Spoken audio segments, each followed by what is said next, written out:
Food Offered to Idols by Simon P. David.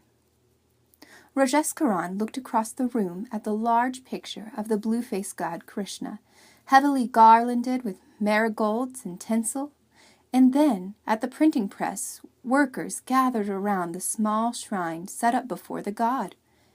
It was Friday, and Rajesh Karan realized that he had arrived just at the completion of weekly prayers to Krishna, the patron god of the press. Like many businessmen in the city in South India, the proprietor provided money to purchase coconuts, bananas, and sugar to offer to the deity at the weekly puja. He believed that the prosperity of his shop was due to the blessing of the god for his faithful offerings.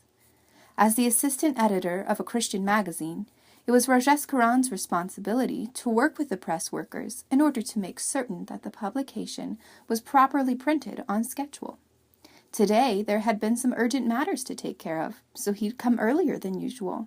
He had hurried into the room, and Mani, the press foreman, had seen him before he realized that the puja ceremonies were still going on.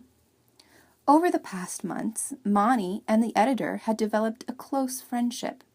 As they worked together, Rajesh Karan hoped someday to win his friend to Christ. But right now, Mani was pulling him by the hand toward the group receiving the food that had been offered to Krishna, and having kumkumnan, the colored powder, placed as spots on their foreheads to signify that they had been purified by eating the leftovers of the god.